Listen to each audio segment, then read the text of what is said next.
Good day, welcome to another video. We will continue with functions. Basically, we're doing the hyperbola. So in this video, I will also be showing you how we can move from this right here all the way to that right there and what those changes actually mean. So let's get started.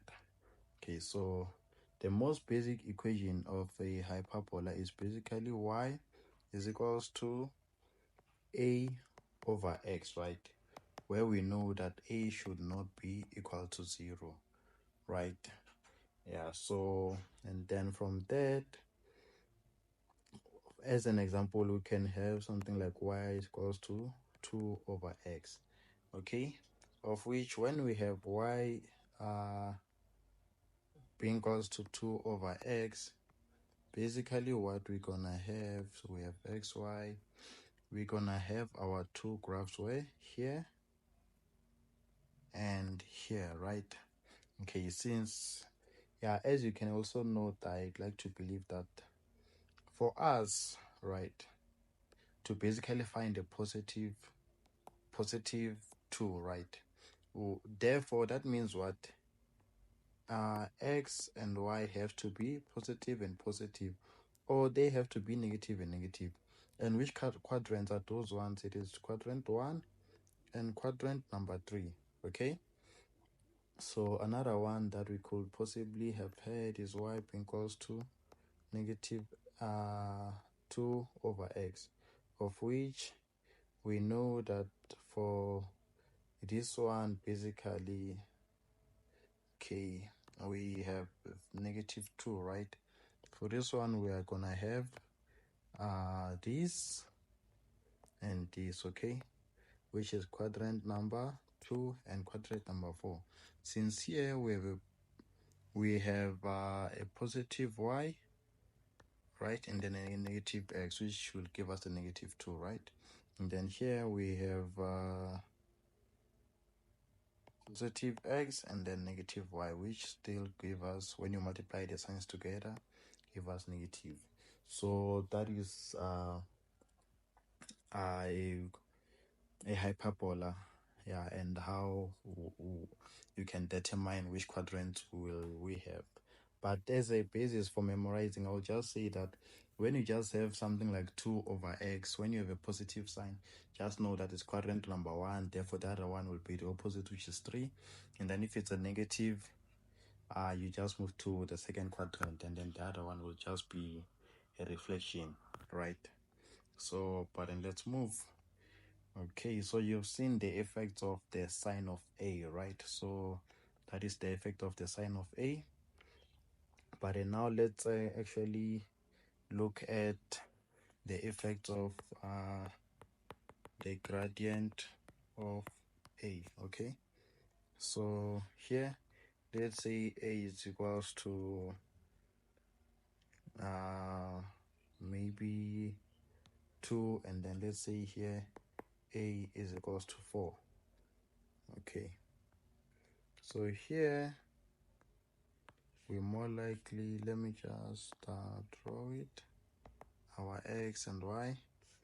Here we can have a graph that looks something like this, okay? Okay, but then right here, now since a is equals to 4, right, a is therefore gonna affect the slope. This graph right here is gonna be very steep within the very same values. It's gonna be very steep, right? So basically you can say that it gets closer and closer to what? It gets closer and closer to what? To the point of, to the origin, right? As the slope gets higher and higher, it gets very close to the origin. So even here you're gonna have something like this, okay? So even this point closer and closer to the origin. I'd like to believe that that makes a lot of sense. Okay, and yeah, one thing to note as well is for both of these graphs right now that I want to discuss asymptotes, what you'll notice is that this graph right there, it never touches this line. It never touches this line. Okay, and then so does it never touches this line as well. It approaches this line, but it never touches.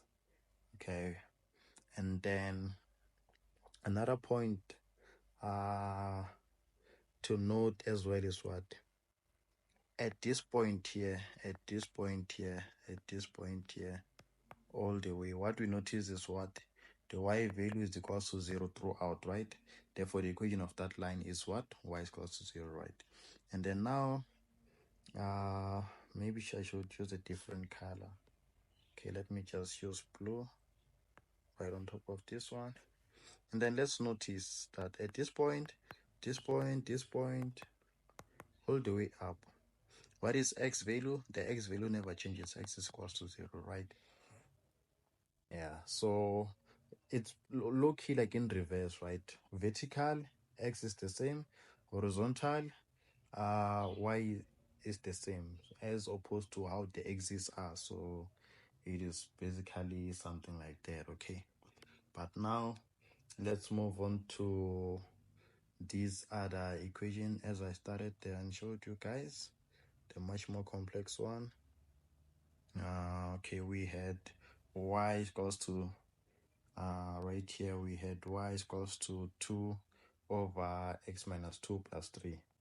Okay, so let's write that one. Y is equals to 2 over x minus 2 plus 3. So this basically comes from what? The general one is y being equals to a over x minus p plus q, right?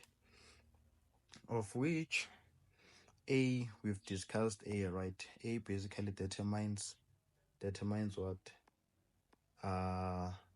Let me start with the first one. A determines quadrants slash, what else does determine steepness, as I showed you that one gets closer to the x-axis, to the point of origin, right? And then what is p? So for p, basically greater than 0, ne? Greater than, think about it as in being greater than, moving to the right hand side. So here we move to the right, ne? Graph shifts horizontally to the right. Okay, let me, okay, maybe change it to make much more sense. So here okay, let's write it down. Horizontal shift, ne? Horizontal shift to the right. Okay, and then p less than 0, horizontal shift to the left, ne? Okay, and then how about q? Q basically is what, as you'd notice also with our parabola, it's still the same thing, guys. Okay, so here this is basically vertical shift. Okay, vertical shift up slash down, up or down. Okay, yeah, so that is it. Depending on the value, if it's positive it is up, then if it's negative it's down. Okay, and what we also notice as well is that any of these values, the horizontal shifts, are gonna give us the x, okay, are gonna give us the x asymptote. Okay, of basically, let's say the vertical asymptote. Okay, and then this right there, I hope this is not too crowded. The vertical one, the vertical shift on stuff, it will give us what? The horizontal shift. Okay, yeah, but then let's put it into practice. So remember, we have y equals to 2 over x minus 2 plus 3. Okay, so in a graph, yeah, let's sketch our graph here. X, y. Okay, So what I advise you to start with is to start with the asymptotes. So here we know that we're gonna have a vertical asymptote, right, and the horizontal asymptote. Let's start with this one right here, the -2. Okay, so for that one, we know that, yeah, maybe let me use a blue color. We know that it's basically gonna be where, since it's 2 shifts to the right, it's gonna be something like this, okay, where x is equals to what, 2. Okay, and then horizontally, the value is what, so even here is 2, right? Horizontally, the horizontal asymptote is gonna be where y is equals to 3, okay? Y is equals to 3. Okay. And then, yeah, I guess we can calculate. Let's maybe check the intercept. So let's start with y intercept. Y intercept, we know that it's basically gonna be y is equals to 2 over 0 minus 2 plus 3, which is equals to -1 plus 3, that is 2, right? So yeah, add 2 and 0, okay, add 0 and 2, I mean. And then x-intercept,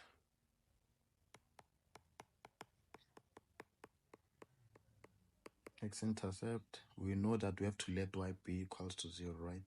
So here we're gonna have, here we did let x equals to 0, and then here we let y is equals to 0, right? Therefore end up with 0 equals to 2 over x minus 2 plus 3. This gives us what? This gives us 0. And then here we're gonna have 2, and then we're gonna have plus 3x minus 6. Okay, from this you therefore get 0 is equals to 3x 3x minus 4. Okay, therefore x is basically equals to 4 over 3. Okay, 4 over 3 is basically 1.33. So the x-intercept, we know that it's basically gonna intercept somewhere here just before 2, right?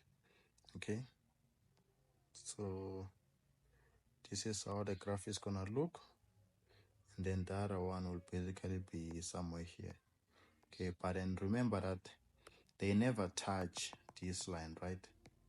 And then they never touch this line. Okay, hope that made sense.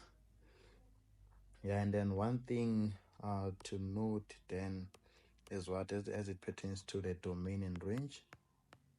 Domain, it will basically be equals to x is to the element real numbers, where x is not equals to what? 2, right? X can never be equal to 2, as I've said. And then range, y is to the element real numbers, where y also x cannot be equal to 2, where y cannot be equal to 3.